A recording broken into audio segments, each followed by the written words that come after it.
This is Guardian Radio, your station for up-to-the-minute news and intelligent, interactive, and engaging conversations. 96.9 FM. The views and opinions of the hosts and guests are their own and do not necessarily reflect the views of the management and staff of Guardian Radio. Yeah, it's time to empower, educate, and encourage all women to motivate you through whatever you've been going through. We can talk about it. We ain't passing no judgment. So don't be ashamed. It's all the same. Stay in your lane. Your lane. It's whatever your real life looks like. Stay in your lane. Come out the dark and don't be.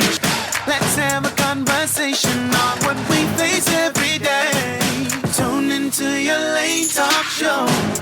It makes us feel good just to know we're not alone.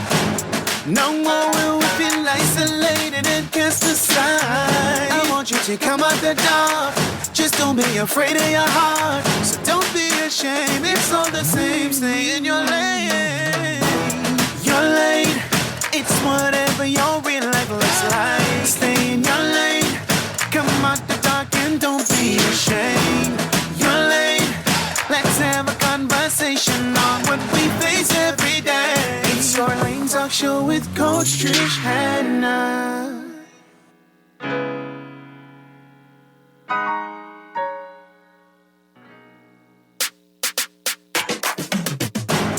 Hello. Happy Sunday. I done starting wrong. Happy Sunday to you and all those who are tuning in. I am so happy to be a part of your company today. I'm Coach Trish, Hanna, and the name of the show is Your Lane. And we're excited to broadcast live in Nassau, Bahamas on the Guardian 96.9 FM dial. If you are joining us for the first time, welcome to the show. This show is a place where we empower, encourage, and educate women of all ages. And of course, for the past couple shows that we have had, we haven't really been dedicating the show specifically to the women. All right, we have been gender neutral. All of the shows thus far is just ensuring that everyone gets a little bit of what is being said. And of course, we want to thank the men who tune in as well, regardless of the fact that we say, oh, it's a women's show. Well, today is a little bit different. We're talking about breast cancer and, of course, also get breast cancer. So we want to welcome the men to continue tuning in today because there's going to be some information that you are going to need. And not only that, if you have a wife, you would want to know this type of information as well. Girlfriend, significant other, you want to know the information, all right? The show will continue to step out of the four walls and into media. So, of course, there are some topics. Now, this one is kind of okay because there are some churches that discuss breast cancer awareness, etc. But there are some shows that we have had where you would not hear the pastor talk about some of these topics. However, the topics that we do have, we ensure that it's biblical, Bible-based, whatever it is that we say, that it isn't something that is going to contaminate the believers or those who know what the Word of God says. And so we love that. We love that about us. We're a little different. I love that. All right. Last week, our topic was the journey of grief, learning to live after loss, where our guests, we had a widow and a widower, shared their stories of loss and healing from losing their spouse. Now, they spoke about support. They spoke about what it is to be in a situation and not have the support. And then there are one of them stated, look, I had the support from day one. I had neighbors, I had people that cared for me and they're still there and they're still supporting no matter what. And I love that. They also spoke about when is a good time to go back into the dating pool. That's interesting, right? So we had a pastor that shared a little bit. He's like, look, man, I tried to get back in this dating pool, but the person who I was talking to or dating, they said, you're not ready. You ain't ready. You need to go back because something, you ain't healed yet. You need to, So you want to go ahead and tune into that show. I want you to hear his response to that. All right. The show, once again, is called The Journey of Grief, Learning to Live. This show, that's episode 148. You can find that on YouTube. Just look up Coach Trish Hanna. And while you are there, please like and subscribe, all right? There are lots of ways that we can be heard today. You can tune into the Guardian 96.9 FM dial, of course, if you're on the road now.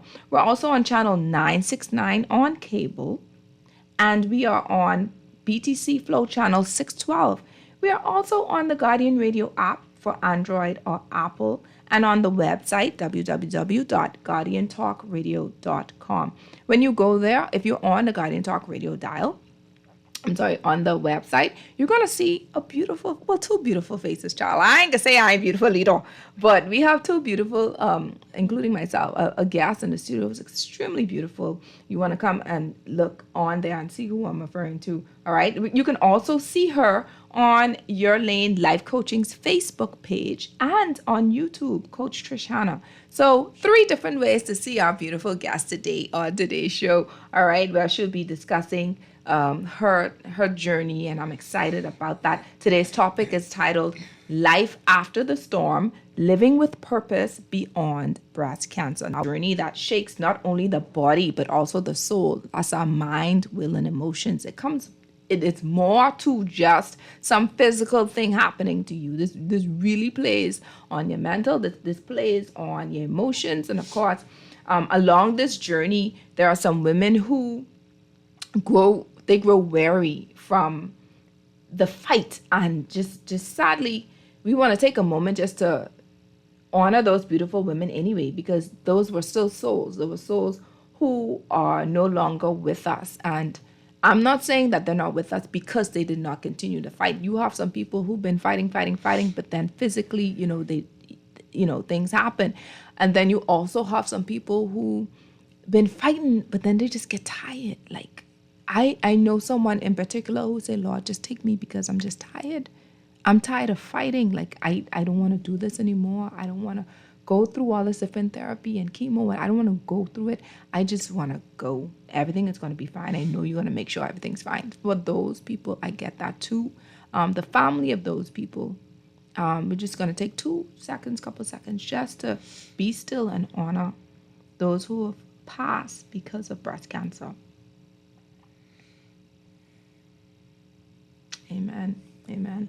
And then there are women who rise, women who discover their strength they never knew they had, women who just like, no matter what, I have something to look forward to. I have to fight this because I have a little baby. Fight this because I have friends and family who are supporting me, who are pouring into me. And I have one incredible woman in our studio right now who was like, you know what? Don't blame me, cancer. She put on her pink boxing gloves and she said, I'm going to give you a left and I'm going to give you a right. I'm going to give you a punch because I'm not going to let you bring me down. I'm not going to let you have the final say, right? I want to take a moment also to share that it's because of the Jenny Dean Caring and Sharing Cancer Support Group that I found this wonderful guest. And I want to salute Dakessa just for allowing me the opportunity. And of course, we're going to talk a little bit about that later on in the show. But before we begin, I want to ask you, our listening audience, right? And especially for those who are our cancer survivors, my question for you today is, what does living with purpose mean to you? What does living with purpose mean to you? And how would you live differently if you knew tomorrow wasn't promised? I have a few books from Pastor Kevin L.A. Ewing, who was one of my mentors. And I would love, who was brave and daring and courageous enough to give us a call. The number to call, the numbers are 1-242-323-6232 or 325-4316 or 325-4259, okay? I want to give that book to you. It's a prayer book that he has that I think is incredible. And that prayer book has brought me through thick and thin. I can tell you that for a fact. That prayer book, I even see my husband reading that a couple times. That's how good, it is. And so, of course, you give us a call. You tell us, what does living with purpose mean? Because I'm going to ask my guests that as well. What does living with purpose mean? And how would you live differently if you knew tomorrow wasn't promised? All right. So I'm going to give you an opportunity to give us a call and you tell us. And of course, I ain't gonna make sure you do that for no reason. I can make sure I put a book in your hand from Pastor Kevin L.A. Ewing. It's called Prayer That Works. Okay. That is the #1 selling prayer book as we speak on Amazon. Yeah. So Your Lane Talk Show, episode 149, Life After the Storm, Living with Purpose Beyond Breast Cancer, is brought to you by John Shoe Store and Accessories, Airwick, distributed by Thompson Trading, Tropical Gyros, Your Lane Life Coaching, and Children's Dream Journal. Now, parents, every dream your child has carries meaning. Don't let them be forgotten. The Children's Dream Journal helps you capture dreams and guide your child's destiny with prayer and purpose. You can find it at All Seasons Book and Gift Center in Palmdale Shopping Center, and you can also find it on Amazon. It's called the Children's Dream Journal. Go ahead if you have children and you know that they dream, go ahead and purchase that book so that they could write those dreams in. They not only have an opportunity to write it in, they could also draw what they've dreamt. For those who may not articulate what they want to, they are unable to articulate their dreams, they can draw it out. All right. Children's Dream Journal. You can find it at All Seasons Book and Gift Center or on Amazon. Now, let's introduce our speaker. Anya Adderley is a 48-year-old, 4-year breast cancer survivor, a proud single mother to her 13-year-old son, Andre, and a native of Exuma. By profession, she is a dedicated banker, but her true testimony lies in her incredible journey of resilience.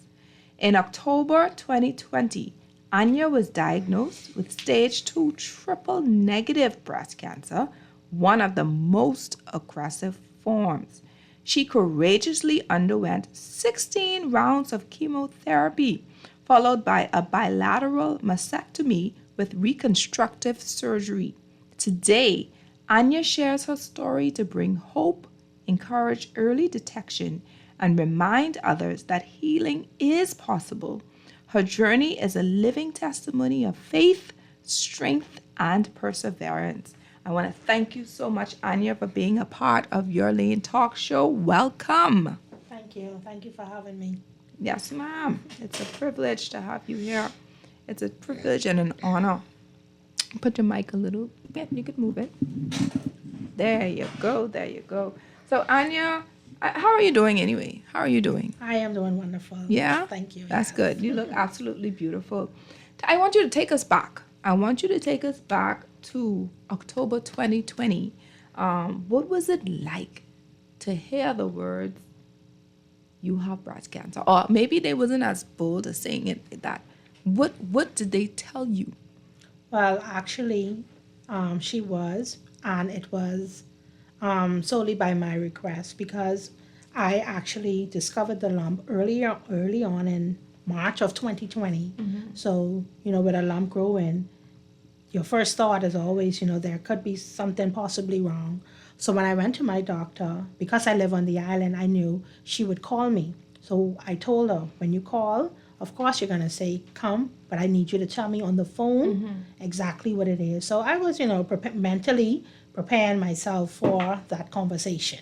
Wow. So when she called, and I told her, I said, maybe I'm sure I would probably be at work.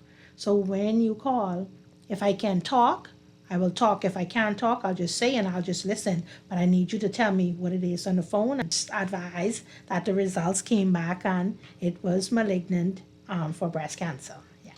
Now, you said in your bio that you had stage 2 triple negative breast cancer. Tell me what that is for those who don't know what that is, because we all know from what I've read it's the most aggressive. But can you share a little bit more about that? With breast cancer, some are fed by hormones from your bodies, but mine didn't. It just a cancer that wasn't feeding off any hormones, wasn't feeding off anything from the body, but just there. Right. So that's what the triple negative is. You endured 16 rounds of chemotherapy. Now, I can tell you, I have some co-workers, I have aunts who talk to me or tell me about chemotherapy. And some of them, they'll be like, oh, you don't understand. The throwing up and the bad feeling and not being able to come out of bed and all these different things. 16 rounds of that? Yes. Well, actually, for me and with everybody, everybody's experience is different. Different. But for the first round, I was fine. 2 days after, because what I learned from the chemo that I took, my first 48 hours were my best time. But that first round, I was waiting like, okay, what next? What next? But oh my God, that second round, after the second day, it was like, for lack of a better word, like something. And I was out for the count of vomiting, the nausea, neuropathy. I mean, everything, the mouth sores, memory loss, everything came with that second round and moving forward. Of course, from the first round, I lost my hair. But for me, that cutting hair was always something that I did, just grow, cut. So I actually didn't even cut it beforehand. I just left it to see how it would actually drop out. So that didn't affect me. But the bad feelings, oh my God, the anxiety, the panic attacks, yes, it was bad. So talk to us about how you were emotionally as you were going through this process. Like, what were some of your thoughts? What were you thinking about? Like, what were you holding on to? The hope, my faith, and I wanted to live. I knew I had to live. I pushed through. My son was my biggest inspiration. As a single mom, I said, God, you know, I won't leave my son in this world. Of course, I know I have family who would no doubt raise him, but there's no love in this world like a mother's love. And I wanted to be there for my son, and that was my fight. That was my purpose. That was my reason. And I knew I was in for the fight of my life, but I was there for it. So, were there any times of doubt at all through this journey? There were times that I felt doubt. I didn't, doubt God, because I knew whatever, even if His will had to be done, and God forbid I didn't make it, that was okay too. I prepared myself for that. But there were times when I felt I was going to die. There were times. I had about maybe 2 to 3 times that I was like, okay, God, this is it. I know I'm going to die. And Tell me about one of them. What was it like? Where were you? What were you thinking? What was happening during that time that made you think those thoughts? I was prepping. Besides, after just having chemo and the bad feelings to go along with it, I was actually prepping for a colonoscopy. And they give you the drink to take, to drink the night before.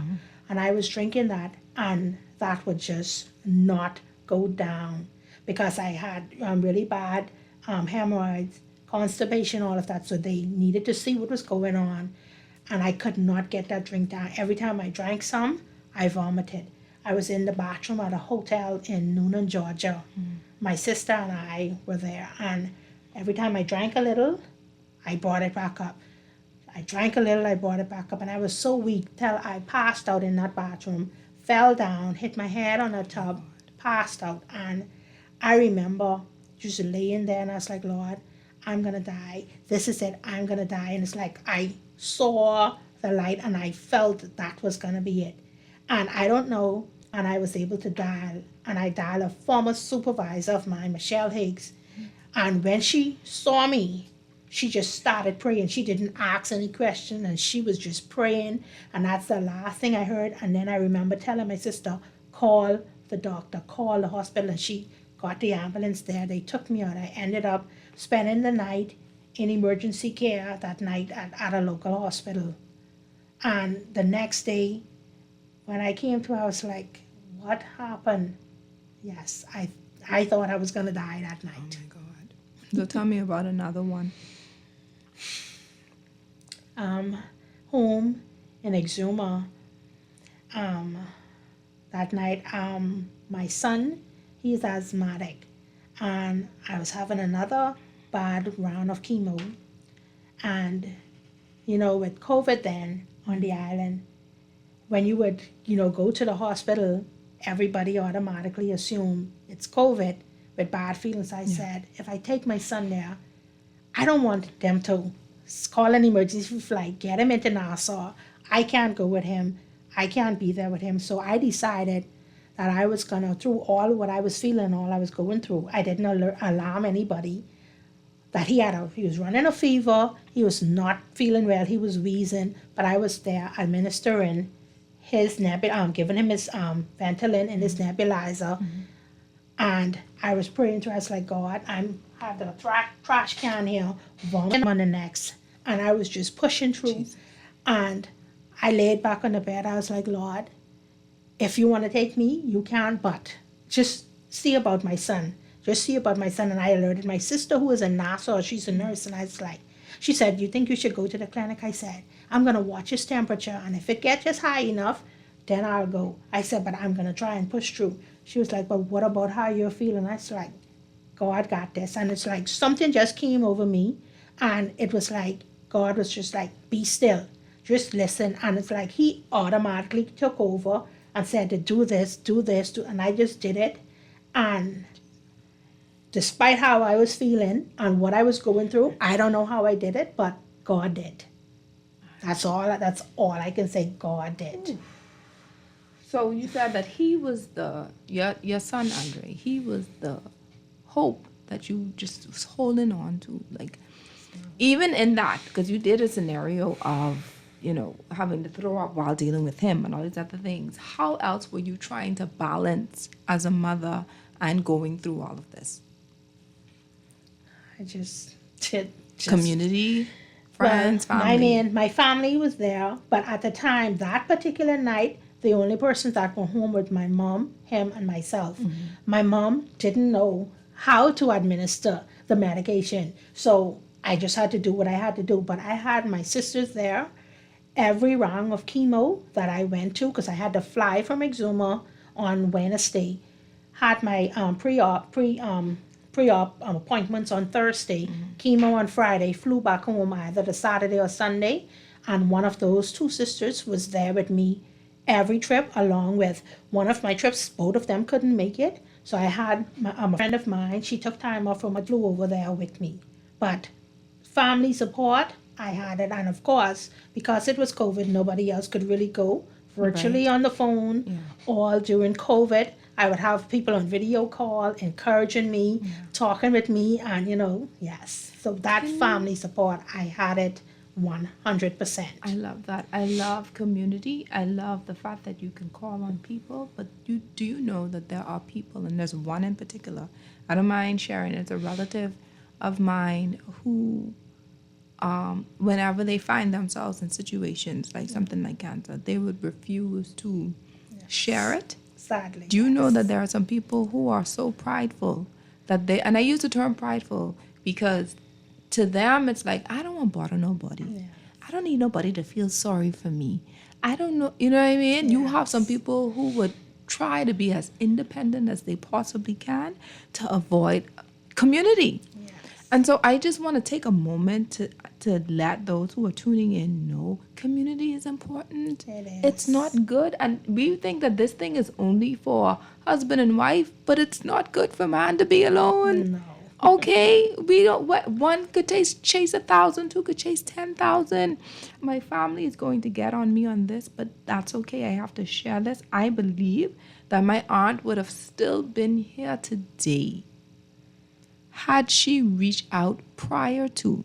It's as if she waited at the last minute to say she needed help.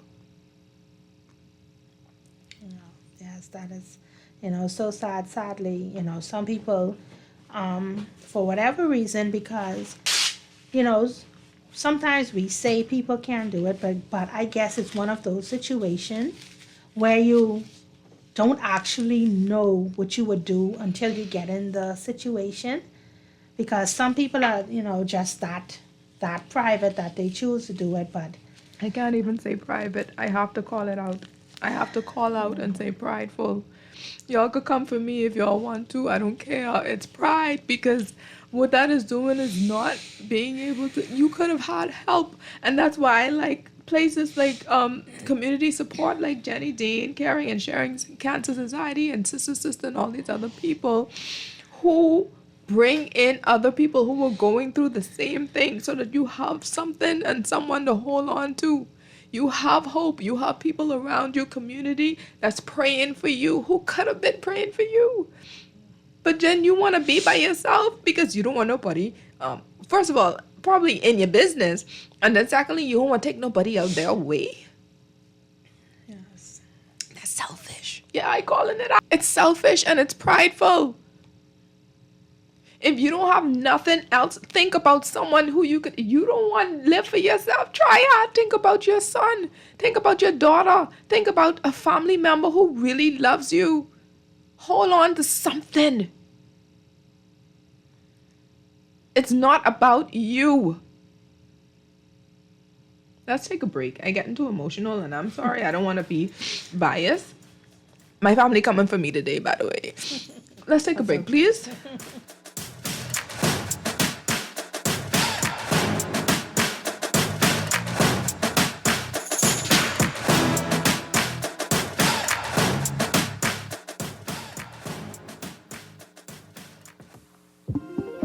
You need to turn up the volume.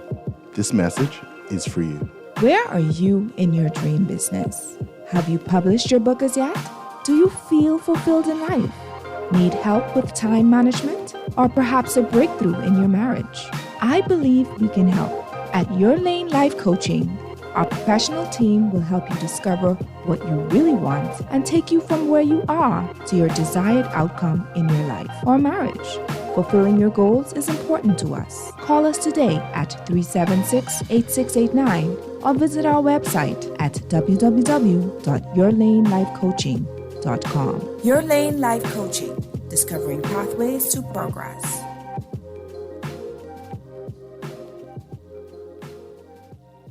John Shoes and Accessories is your one-stop shop for all your footwear needs. You will find what you're looking for among the growing collection of classic and trendy styles with new arrivals every week. John's covers the whole family and has great prices, helpful and friendly customer service. Your experience shopping with us will be time well spent. Shop with us online at John's also now carries small home appliances. So come on into John's, located on Rosetta Street in Palmdale and Carmichael Road West. John's, we put fashion at your feet. Craving something bold, fresh, and unforgettable? Tropical Gyros is your flavor-packed escape, a Carib-Greek fusion born right here in Nassau. From juicy grilled salmon, chicken, and pork gyros to loaded bowls, fresh salads, wings, and more. There's something for every craving. Find Tropical Gyros at any of their locations, JFK Plaza, Rosetta Street, Port Lucaya Freeport, or their franchise spots on Prince Charles Drive, Soldier Road West, Delaport, and Carmichael Road. Tropical Gyros, not just good food, it's an experience. This is Guardian Radio 96.9 FM. Fresh news, smart talk, all day.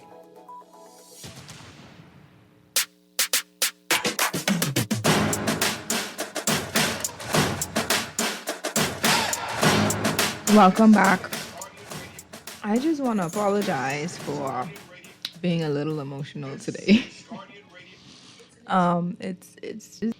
It hurts, and I'm gonna read a few of the comments on our social media account. First of all, there's a commenter that says, "Continue to give God all the praise and glory, my daughter." That's from Edna Brown. It's my mom. Okay, mommy. Okay. DeCassa says, "Such courage and a testimony about a mother's love." Nadia says, "Lord, help all our sisters who are fighting this disease." Yes, Lord. Siobhan says, "God gives unbelievable strength." I don't want to go through all, but I want to go through this one in particular. This is from the Jenny Dean Caring and Sharing Cancer Support Group. And their comment was, "Sometimes patients feel like they are a burden to others, and some also are ashamed because they got cancer." Yes. I understand that. but you will never be a burden. I can't. Just give it a shot. Give it a try. Find someone to talk to. We have organizations who are here for you when you're going through what you're going through. All right. If you feel as if you might be a burden on your family, okay, but you have organizations who are able to support you and willing to support you. I've seen it. I grew up with, when I first heard about cancer support, I think it was Sister when I heard it. Okay. And the reason why I know more because of this talk show where I want to create awareness for those who may be going through it and need support. But here is another thing that was mentioned. It says, sending love, Trish. It's hard when we respect the decisions of our family members. That part, man. Because you want to respect them, right? Yes. You want to do what... No, let me stop right there. Okay, so there's a texter that says, good day. Don't apologize. Emotions are a part of the human experience. Thank you so much. Thank you so much. Thank you. Thank you. I appreciate that. Let's move on. Okay.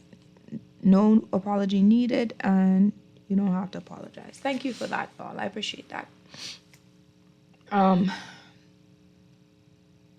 You said that you are now passionate about early detection, and I'm glad that we got that part across, because so many people would rather not go to the doctor to hear that response, even though they feel, and oh Lord, I get in trouble again.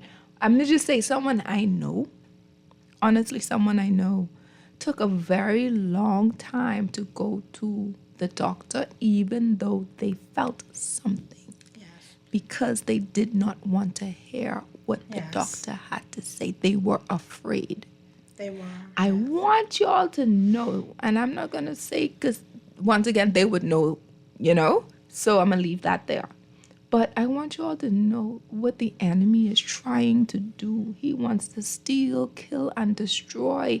The mere fact that you don't want to have knowledge, the Bible said, it is through knowledge that the just be delivered. In order for you to know what is going on with your body, go and get your physicals, get your mammograms, okay? And you have to pull down the spirit of fear. Okay, because it doesn't make sense that you don't want to know and you don't want to find out, and then you killing yourself anyway. Because there are a lot of things that you could have been doing to help and probably circumvent, or the chemo may come in at a certain time. You're going to wait until it's last minute and then you have nothing, no life. Sadly, some people do. It's sad, but that's a choice some people choose to make, and I guess it's through forums like this where we share our stories, we speak up, we let people know, it's okay that you're going through it. Let's, talk about it. And since joining the Jenny Dean Care and Sharon group, when you get to hearing the other person's talk and you hear the other lady's stories, you realize sometimes when you think you've been through some stuff, when you hear what people go through, you get a different appreciation and a deeper appreciation for life, to say, wow, if you survived it, I can, and that gives me all the more reason to. And I also shared something at my church. We get to the point where we are a living testimony and we can help so many people and we don't even realize it, because I had a lady who asked to talk to me. And when I went to talk to the lady, she got into talking and she came right out. And the first words that came out of her mouth is, I can't take it anymore. I think I want to kill myself. And I looked at her, I was like, what? Why? And she went on to tell me she was going through breast cancer. She had already lost one breast. She was in the process of going through having to lose the other breast, and she was just in so much pain. And all she was going through, it was so much. She felt she couldn't go on because she didn't have that family support. She told me she had the insurance. She was doing the treatment. I was like, Mom, you already have the biggest part. You have the means. You know how many people die because they don't have the means. Going through the public system, it's not always the fastest. fastest is not always the best, but you have insurance, you have that private care. Mom, you don't have to kill yourself. See, a lot of people, they don't understand, because I didn't come right out and tell her right away that I'm a survivor, because I wanted to see where the come. So when she said, you don't understand, and she kept telling me that, it's like, I actually do. And I showed her, because she had showed me where her part was. I was like, here's mine. I was like, I had both of my breasts removed. What you're going through now is what I've already gone through. God brought me to it, and she just burst down in tears, and she talked with me, and I encouraged her, and I even invited her to come and share in our group. And she said the next meeting that we have, because I've still been in contact with her, and she's going to come. And then I asked her, I was like, why did you choose to talk to me? How did you get here? Did you do your banking? She said, Mom, I don't even have an account with y'all. She was just led to come to that bank, come in there, and she pointed me out. So I thank God that I had a story to share with her, because if I hadn't had a story to share with her, she would have really walked out there saying, I really don't understand, and God knows what she could have done to herself, because she actually advised and expressed to me that she wanted to end her life. So just thank God for the testimony. That's it. I was about to say, that's the power of testimony. We overcome by the blood of the Lamb and by the word of our testimony. You'll be surprised of what you opening up your mouth can be a hope, a light of hope, something. And it's so powerful. That's why I'm so grateful to have you here, because I know that somebody who's tuning in right now may feel as if they're at their wit's end. In the month of October, from what I've gathered, is normally where most of the detection is being known, because of course we always pushing people to go and get tested, go and get your mammograms, et cetera, et cetera.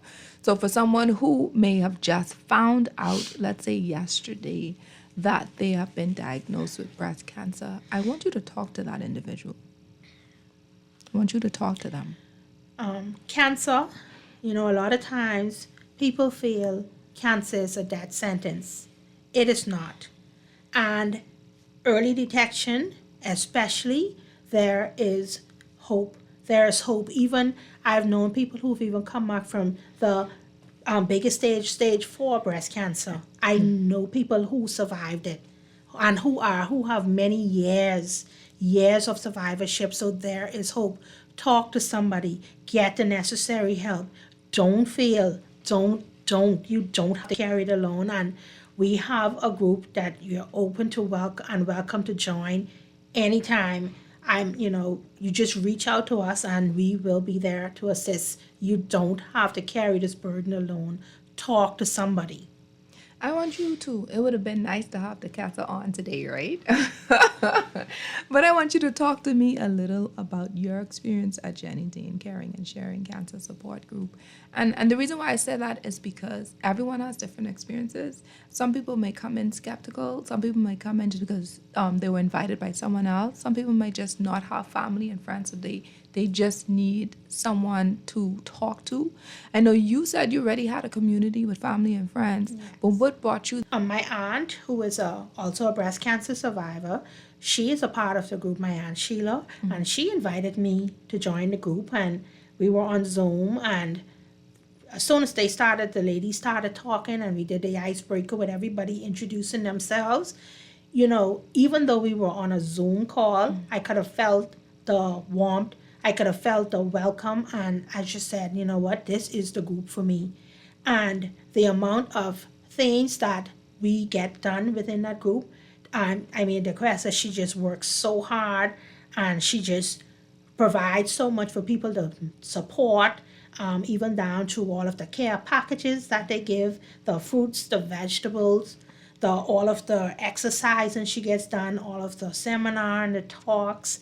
It is just awesome, and just the fellowship. And when we do get to meet in person, all of the ladies sharing their story and get into fellowship with one another and hear each other's story and encourage one another. Yes, sadly, since I've joined, we've lost a few, and God bless their souls, because the reality of it is, we know there are not everybody who's going to make it, because a lot of people that I started my journey with, sadly, I've already attended their funerals, and it just makes you have a greater appreciation, because God knows it could have been me.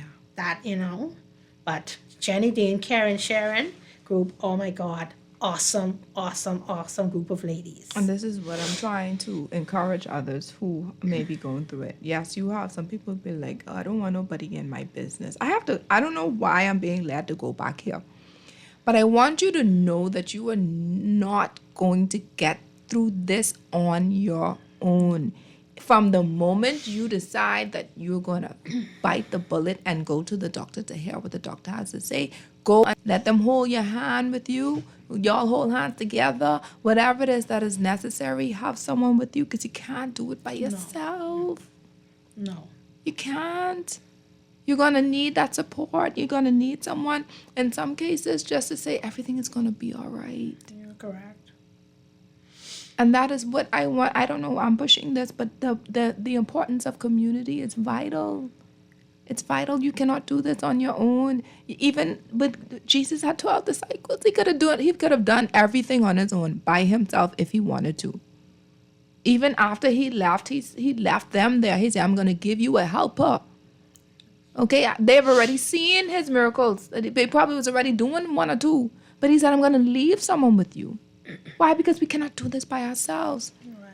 So I'm sorry for I know I keep on apologizing, right? I don't know, but I need to stop. But I know for a fact that God has led me to say to someone who's trying to do this by themselves and don't want anyone to know their business, they're either going to know your business in the papers, God forbid, or they're going to know your business to the point where they're going to help you so that you could get through this situation. If you understand what I'm saying. Hold somebody's hand, go through the journey together. And I'm saying this because of what I've experienced in my family. I'm saying this because of people who I know who did not want to go to the doctor to hear the news. Take someone with you. I'm saying this for people who want to be, quote unquote, private. If you don't want to have a friend, have someone with you to go through this. All right, I can leave that there because I've been pushing that a little too long. But I know somebody, mind or heart changed because of what was that. You're going to need someone to help you. Everybody needs somebody sometimes. Glory to God. Now that, we spoke about your lifestyle with going through the process of cancer, there were some things that you had to stop eating, perhaps, and there are some things that you had to have eaten or to keep you going. Talk to me about the journey of your diet. How was that for you, from the moment you found out to where you are now? Well, with cancer, yes, there's a lifestyle change. The things that we used to eat, the things we used to consume, you don't do it anymore, and you're not supposed to do it. Mm-hmm. But I can tell you, I don't live a perfect life because,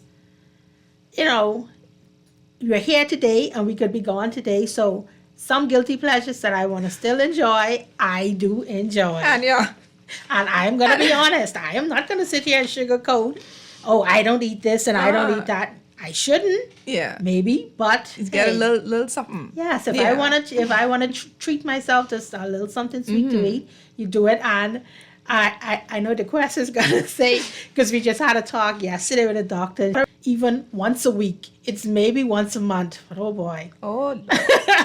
My moderation is not once a month. So what are some of the things that, I don't know if the diet is customized per person based on the individual, or is it something that someone who has cancer or breast cancer that they should not be eating? No. Can you share some of the things that a cancer patient should not be eating? Well, sugar, cancer feeds off, high intake and excessive intake of sugar and all of the carbs and all of the, the bad and the fatty foods that we enjoy. However, with talking with, I had a nutritionist at the cancer center that I go to. Mm-hmm.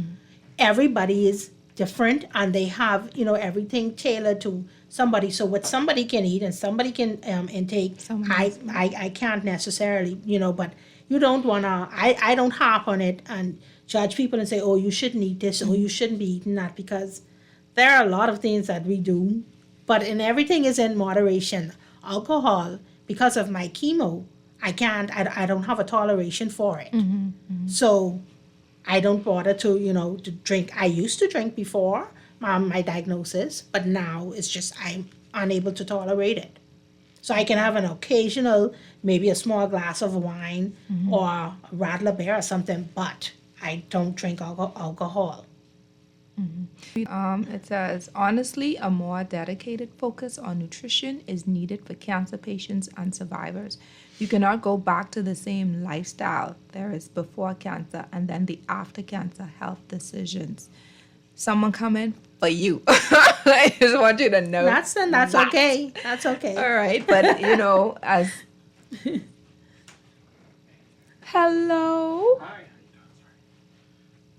Dr. Teddy. Yes. Oh, Lord of mercy. Y'all, look here. Let me tell y'all something. We have Dr. Theodore in the studio today. And I ain't gonna talk his business. Because what I did was I actually put one or two little questions on here just in case he show up. But because we meeting for the first time, I ain't gonna put you on blast today. But welcome, sir. How are you? I'm good. Sorry for my lateness. That's okay. Dr. Theodore is here. He is an oncologist, and guess what? I don't have any information to share, so I'm going to ask him to share a little bit about himself so that he could, let y'all know a little history of, his background, of who he is, where he studied, etc., how long he's been an oncologist, etc. All right. Well, I'll start from the last part and move backwards. So I've been a medical oncologist now for about 25 years. I was trained at the Moffitt Cancer Center in Tampa, Florida. Before that, I did a residency in internal medicine at Baylor College of Medicine. And before that, I did medical school and undergraduate at University of South Florida in Tampa. And before that, I was a graduate at St. John's College here in the Bahamas. Giant. Yes. I got you. Sorry. Llewellyn House. Burton. Okay. All right. Let's leave that there. Sir, I want to thank you. Okay. So for those who don't know, Theodore Teddy Turnquest, he's an oncologist, and of course, you could share your medical practice or where you located. So we have a private office, Oncology Consultants, which is on Nassau Street. I'm also a consultant medical oncologist for the Princess Margaret Hospital, which I've been for the last approximately 25 years. And we also consult on patients at all the private facilities. Yeah. Thank you. Thank you so much for coming to Your Lane talk show that airs on 3:30 on Guardian 96.9 FM. Okay. All right, just letting you know. Now, once again, we have with us Anya and we have Dr. Turnquest on board. Anya is a cancer survivor, right? So I don't know while you were heading here if you were able to tune into the show while you were on board with us, but she was sharing that she had triple negative stage 4 cancer. Stage 2. Stage 2 cancer. And sir, while you're here, I can try to milk. That don't sound right. That don't sound right. But I want to get as much as I can out of you, and then we'll go back to Anya. And one of my questions is for those who may not fully understand what exactly is breast cancer and what makes some types of so aggressive. I want you to share with the listening audience, please. So breast cancer encompasses a big term. So within the terms of breast cancer, you have breast cancer that starts with the ducts, that starts within the ductal cells, so the ducts that lead the milk out to the nipple. And then you also have another type of breast cancer called lobular breast cancer, which is the lobules, which are the portion that makes the milk. So milk is produced in one section, comes out through a duct in the other section. The more common type of breast cancer we see, though, is what's called a ductal carcinoma or invasive ductal carcinoma. So as far as, so those are the types. And then what you're talking about, triple negative, what that means is when we characterize breast cancers from basically their behavior, one of the things we want to know is this breast cancer responding to the hormones in the person's body or not? So that's called hormone receptors. So we want to know if they're hormone receptor positive, which is estrogen or progesterone positive. The other type proteins we look for in a woman with breast cancer is something called HER2. And HER2 is a protein that we have as human beings normally on our surface of our cells. But if HER2 is over, in about a third of women, the HER2 protein is overexpressed. And if that's overexpressed, then that's called a HER2 positive breast cancer. So characteristics that we look at from the person with breast cancer, they kind of give us a good idea of how that breast cancer will behave and what it responds to. Now, triple negative breast cancer just means that the estrogen receptor was negative, the progesterone receptor negative, and the HER2 portion was negative as well. So for many years, we knew that women with triple negative breast cancer had a more aggressive form of breast cancer. And it's actually a lot more common in women of African descent. All right? And also a lot more common in women that are premenopausal at the time of their diagnosis. So it actually ends up being sort of a very scary breast cancer for women. And that was up until a couple of years ago. So a couple of years ago, what we found is that this subtype of breast cancer is actually what we call immune hot. And what it means is that the immune system actually can recognize that form of breast cancer as being foreign to the body. So the newer therapy over the last 3 years has been to combine immunotherapy with chemotherapy in women with triple negative breast cancers. And that has actually led to a marked improvement in outcomes for women with triple negative breast cancer. So let me ask you, sir. Our country, as you've stated, you've seen that it's mostly women of African descent. Right. And so out of all of the various forms and types that you've listed, what is the most common one that you found here in the Bahamas? Well, women diagnosed with breast cancer usually diagnosed between the ages of 45 and 55 in our country. Still, the majority of women are hormone receptor positive. So that's still the majority. Among women under that age group, we see an increase in triple negative breast cancers. But the vast majority is still hormone receptor positive breast cancers or HER2 positive breast cancers. And I mean, I know that this is the month where we usually do, we create awareness and all those other things, but we hear about early detection saves lives. Can you explain what early detection really means in terms of survival rates and treatment outcomes? Of course. So the push for early detection has been ongoing for a long time. And the impact it has really is in the hormone receptor positive breast cancers. So those are tumors that typically tend to be a little bit more slower developing and slower growing. And like I said, in the age range between 45 and 55, when most women are going through menopause, the density of the breast actually changes. So the breast becomes, and screening in that venue increases the likelihood that you can pick up a breast cancer earlier when it's a very small size at stage 1. Therefore, at a stage 1, you're able to, sometimes surgical intervention is all you need at that point. Yeah. I got my mammogram this year. Right. I got my physical, and this is the first time that I met this particular gynecologist. That's only because my kids go to the pediatrician that's also at that facility. And I shared with her, I know I look young, okay? I know I look young, all right? Okay, thanks. Right. But I shared with her, I said, I want to get a mammogram today, And she's like, you look so young. What do you need a mammogram for? You ever had one before? And all these other questions she was asking. She asked, obviously, if I have any history, blah, blah, blah. And I said, well, actually, I do, And so we went through the process. All right, but I'm not going to share that because I don't want to scare anyone. I want y'all to go and get it done.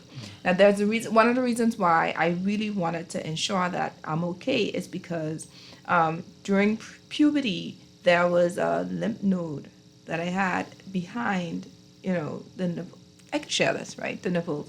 And every so often when I do get a physical, they would all just use their hands, to see if it's okay. Has it grown since X, Y, Z? No, it hasn't. There's still something in the back of my mind. And I want you to share a little bit about that. I don't know if it's anyone else who's ever had, those things there at that, and it was benign. But talk to us about that.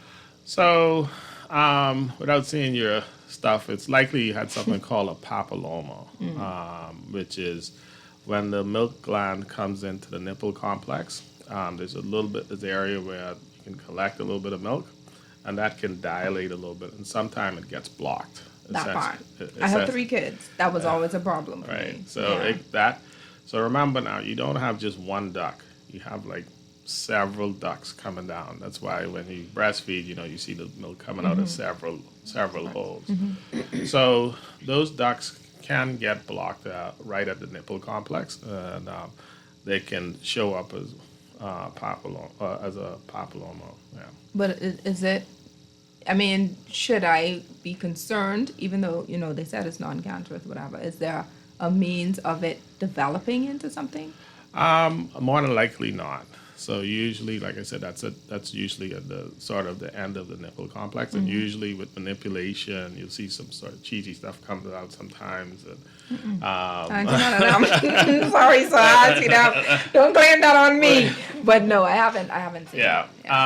And sometimes women can get bleeding from papillomas, and it could give the fear of breast cancer. But typically, right underneath the nipple complex, and you would probably see some changes with your periods, your hormones, and the like will induce changes as well in those. So what's more common, and what you may have as well, is something called fibrocystic breast. And that's with feeling the breast, it feels sort of like grapes, or small grapes within the breast. And a lot of women in the Bahamas have fibrocystic breast disease, which sometimes gets confused with a pre-malignant condition. It's not pre-malignant. It's so common, about 10 or 15% of women have it, that we're now starting to think it's just a normal variant. Listen, if you have a question for Dr. Turnquist, by the way, someone says Dr. Turnquist is the absolute best. All right, okay.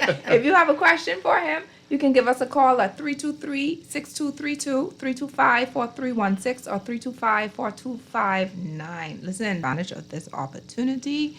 Someone says, if you start puberty at 9 or 10, is your risk greater for breast cancer? So that's a fantastic question. So it turns out that the length of time that you have what we call, you basically have breast and breast tissue, is turned out to be one of the things that increases risk for the development of breast cancer. Because those duct cells and those lobular cells, they actually change over during your lifetime. And obviously, the more times they change over during your lifetime, the longer that period is, the more likely that, or the increased risk that something can go wrong with that.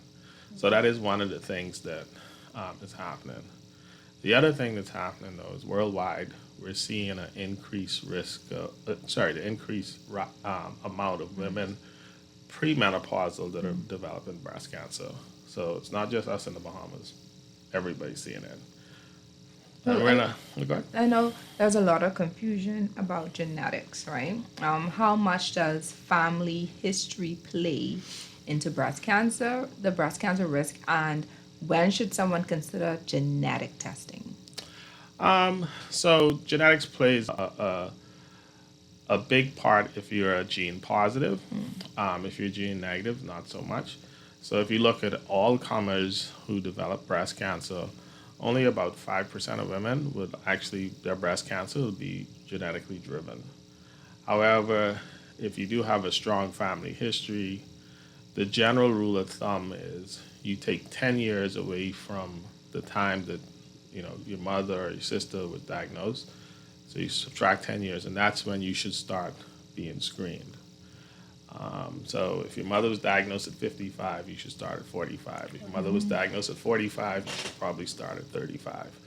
And so there's a lot of stuff that goes into that one as well. Because younger women, before you go through menopause, tend to have a lot of lobules and a lot of breast tissue, which makes the mammogram a lot more difficult. As far as it's not as effective a screening tool. So typically in that instance, there's mammograms and then people put on to ultrasounds and those sorts of things. But I think your question really is how much does genes play to this into this thing? It just depends on the genes that you're talking about. So everybody has heard about BRCA1 and BRCA2 genes and the risk of developing breast cancer with that. But there are many other genes that are associated with breast cancer. Some of them known, some of them just sort of emerging. And so, does everybody need genetic testing? Probably not. But should everybody be sort of aware of what their normal breast feels like? Yes. Absolutely. Yeah. Yeah. What symptoms should women and even men, because we want to touch on that a little bit, Sure. Never ignore when it comes to breast? Some of the things that they should go straight to the doctor about. So, once you get a good idea of what your breast feels like, if you have a lump that's there and it's progressively growing, regardless of the size, that should trigger an evaluation. All right. Unfortunately, what happens is most people go, like the doctor said to you, well, you're so young, you don't necessarily need to do this, that kind of stuff. And I understand where that's coming from, but if you'd walked in and said, hey, this lump was in here a month ago, it's still here and it's not going anywhere, that should trigger a little bit more of an investigation into somebody. So painless growth doesn't have to be painful at all, just a growth that's persistent and not changing. If you're feeling it, if it feels like sort of a grain of sand or a rock, then that's a definite negative sign. Or if there's skin changes over the breast tissue, if it's red, or if the breast starts to contract, then that's a big flashing red sign that there's something wrong. This also applies to men. All the symptoms you Yes. you stated. Yeah, so men have breast tissue. It's just that ours have not enlarged because of our hormones. Unfortunately, in Bahamas, we got a lot of guys that are a little bit chubby. Yeah. Therefore, have got a little breast. have either A or B cup. He being modest with this.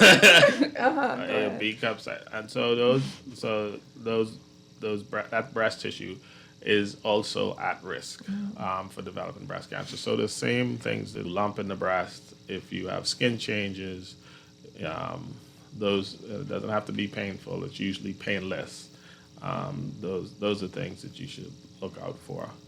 And women that are premenopausal, typically the story we hear is, I had my mammogram 6 months ago. I checked my breast every month, and I could swear to you, I woke up one morning and something was this big. And that's a not unusual story. Really. So you recommend it every month? Just check it every month, not just. Yeah, absolutely.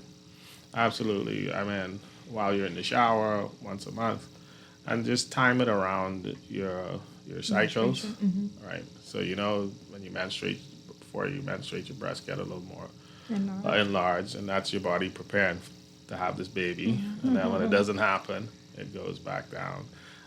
But in that period where it goes back to normal, it's a good time to, in the shower, and do a self-breast exam.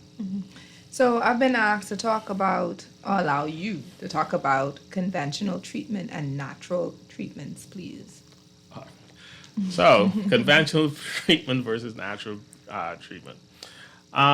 So a convention. I'll start with natural treatments. So I get that question a lot. Can I do this naturally? Can I just change my diet? Can I drink a bush? Can I can I take this special juice, and will that work? So it's to that and the answer to that question, the short answer to that question is probably not. And the reason why I say that is because whatever chemical you're trying to get from that juice or supplement, you don't know the purity of it in that substance or in that supplement. That's the first thing, and it may not be to sufficient dose to impact, treatment for your breast cancer. Conventional therapy, I know everybody's sort of afraid of chemotherapy, but conventional therapy in breast cancer has actually been transforming and continues to transform. And so these days, depending on the subtype, when I listed out the different hormone receptor positive, hormone receptor negative, HER2 positive, HER2 negative, triple negative,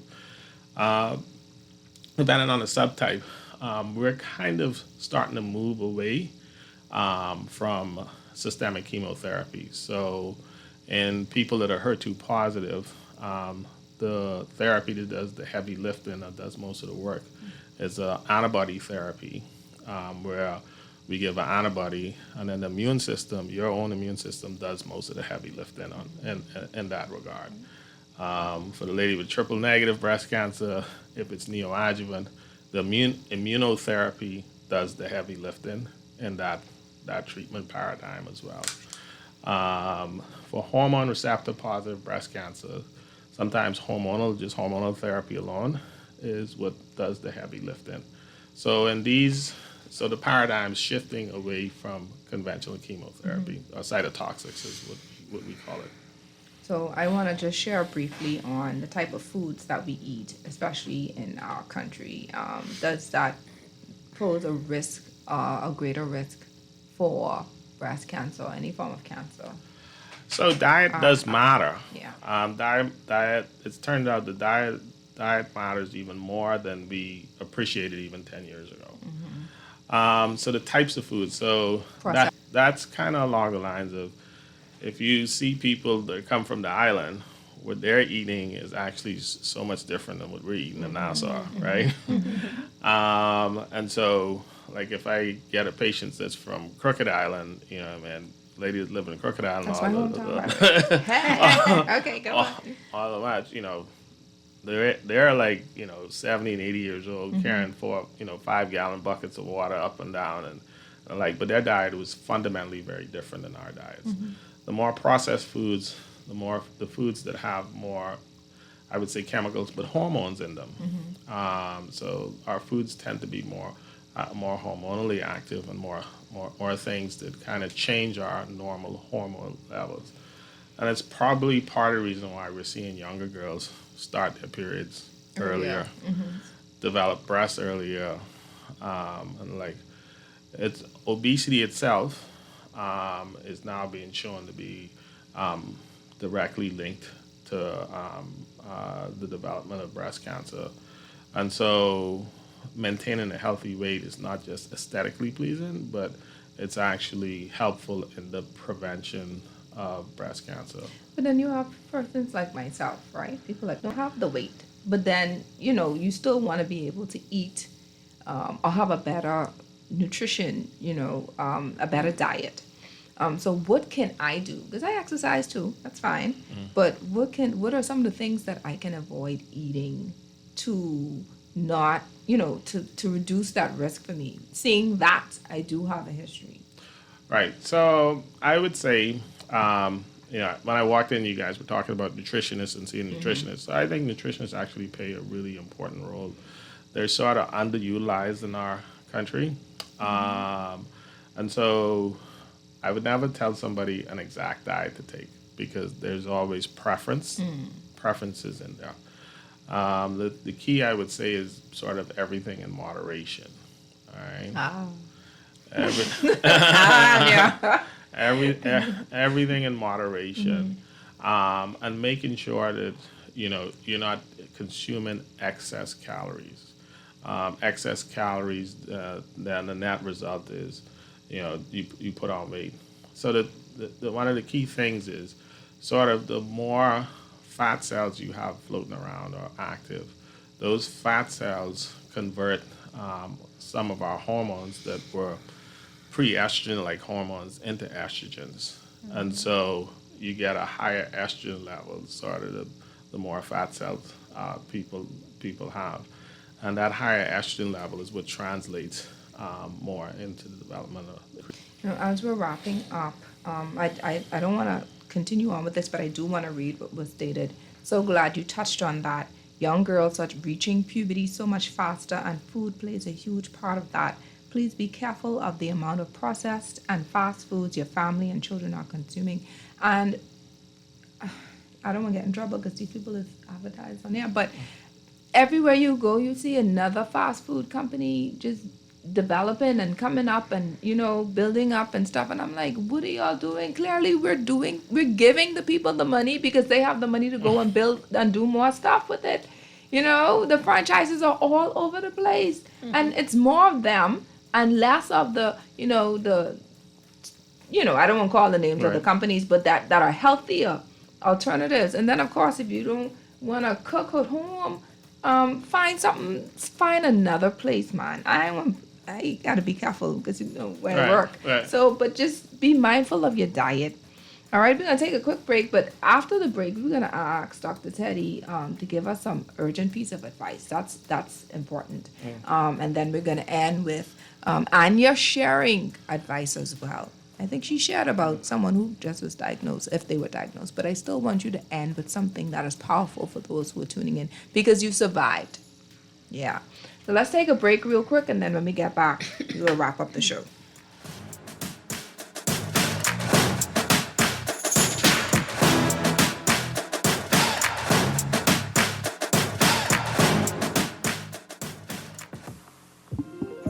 You need to turn up the volume. This message is for you. Where are you in your dream business? Have you published your book as yet? Do you feel fulfilled in life? Need help with time management? Or perhaps a breakthrough in your I believe we can help. At Your Lane Life Coaching, our professional team will help you discover what you really want and take you from where you are to your desired outcome in your life or marriage. Fulfilling your goals is important to us. Call us today at 376-8689 or visit our website at www.yourlanelifecoaching.com. Your Lane Life Coaching, discovering pathways to progress.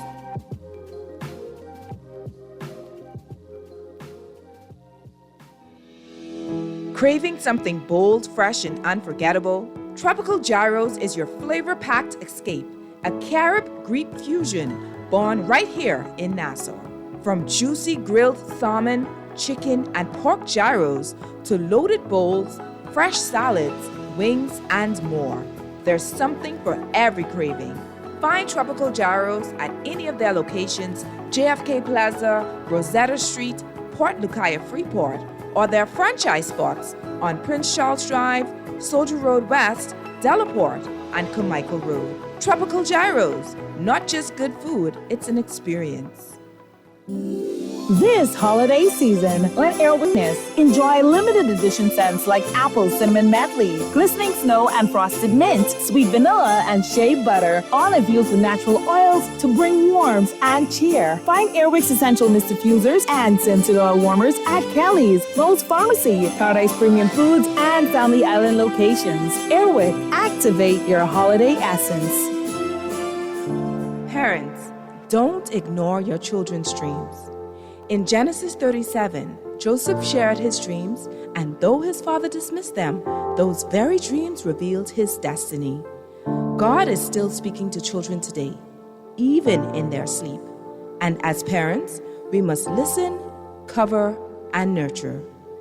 That's why I created the Children's Dream Journal, a tool to help you capture and protect what God is revealing to your kids. You can purchase your copy now on Amazon. Let's guard the destiny and our children's dreams together. This is Guardian Radio 96.9 FM. Fresh news, smart talk, all day.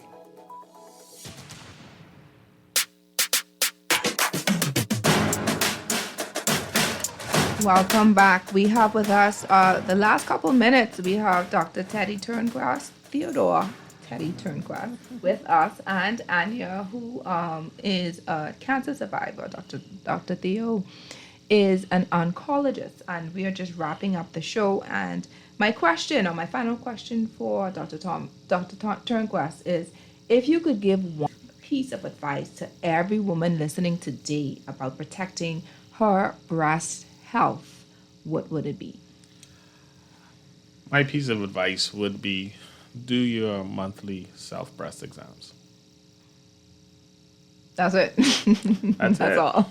That's it. Because you would know better than anybody else what your breast is supposed to feel like. And if there's something abnormal that pops up, regardless of whether or not the physician you see or somebody else that you see about it, you can point out that this is abnormal for me and requires further investigation. Thank you. Thank you so much. Thank you for being a part of Your Lane Talk Show.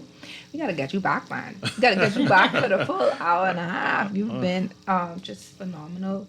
And thank you so much, Anya, as well. And Anya, I want you to share any final thoughts regarding your journey. You know, you here. You made it. I want you to talk about, or to encourage women who are tuning in as well, who been in or still in their journey, and they haven't come to the point where they could say, hey, I survived, because they're still in it. How do you speak to those group of people? Just keep pushing. Don't lose hope. There is light at the end of the tunnel. And, just find a reason, find a fight. Find a reason to fight and continue to fight, and don't give up. And I also want to piggyback off Dr. Turnquest, early detection. Ladies, please pay attention to your body. And I know there's a heightened awareness in this October month, but every month, pay attention because, as stated, I discovered my lump in March. You need to wait until October. Pay attention to your bodies and act on it. That's wonderful. That's wonderful. There's a commenter that says, please know, let me read this properly, please know what your normal breast is so that when that normal changes, you can get it checked out. That is right. All right. So as we wrap up, I want to just share something that I, was on my heart last night. I typed out. I want to leave you with this thought. Storms don't come to destroy us. They come to reveal what we're truly made of. Yeah. And your story reminds us that even in life's fiercest battles, there is strength, there is hope, and there is purpose beyond the pain. The Word of God tells us in Isaiah 51:10, so do not fear, for I am with you. Do not be dismayed, for I am your God. I will strengthen you and help you. I will uphold you with my righteous right hand. Breast cancer does not have the final say. I said it before, and I'll say it again. Your faith, resilience, and the will to keep living do. And just like Anya, you too can rise from your storm and walk boldly into your purpose. So I challenge you today, those who are under the sound of my voice, don't wait for a diagnosis to start living intentionally. Your spirit, cherish your loved ones, and commit to walking in your God-given purpose every single day. All right. Not only are you walking in your purpose, your lane represents your purpose. So continue to walk and stay in your lane. This has been Your Lane Talk Show. I'm Coach Trish Hanna, reminding you that your lane is your purpose. So stay in it and thrive. Your Lane Talk Show, episode 149, Life After the Storm, Living with Purpose Beyond Breast Cancer. It's brought to you by Your Lane Life Coaching. You can go to the website, www.yourlanelifecoaching.com, for life and relationship coaching information. We're also brought to you by John Shoe Store and Accessories, serving you at 2 locations, Rosetta Street and Carmichael Road. Airwick, distributed by Thompson Trading, Tropical Gyros, and Children's Dream Journal. Parents, your children's dreams are not random. They can be a spiritual battleground. Don't dismiss their dreams like Jacob did with Joseph in Genesis chapter 37. Protect your children's destiny with the Children's Dream Journal, available at All Seasons Book and Gift Center, Palmdale Shopping Center, and you can also purchase it on Amazon. Now, if you are a new listener, thank you for tuning into the show. And to the consistent supporters, y'all are the real MVPs. I want to salute you. I also want to salute Jenny Dean, Caring and Sharing Cancer Support Group, who has given me the opportunity to meet Anya for the first time. And she's been an honor. And of course, we thank you. And for this battle right now, know that you're not alone. Go ahead and visit them. You could go on Facebook, rather. Jenny Dean, Caring and Sharing Cancer Support Group. You'll find some information there. Of course, and support is always there. Of course, you have other cancer support groups as well, but because this one brought you here, I encourage you to join. Okay, all right. I just want to let you know. All right, so that's what we're doing. It ain't about competing or nothing like that, No, because it's not. community is We're all in community. this together. All right, but I can only tell you for what I know and what I've seen, she's been doing a phenomenal job. Awesome Absolutely. job. Yeah, next week we are going to have the show that was postponed in September due to the weather. I pray that you were all empowered, educated, and encouraged today. Oh, let me just share with the show is talking about recognizing what the enemy is doing in our children's dreams. Dun dun, right?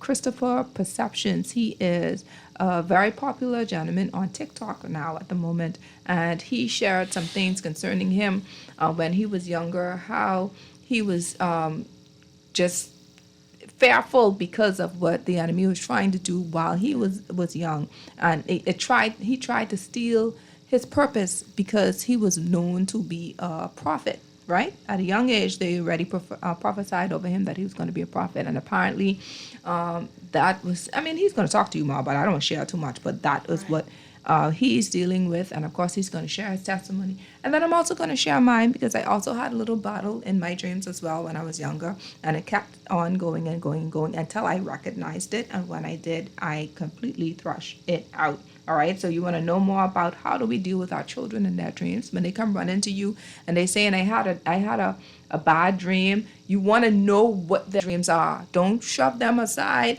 Don't ignore their dreams in their dreams. Okay, I want y'all to know that. So you want to tune into that show next week. Next week Sunday, 3:30. Same dial. Nothing changed. All right. And so I want to thank you for being a part of Your Lane Talk Show, everyone. Continue to be empowered, educated, and encouraged today. And until next time, happy Sunday. Thank you.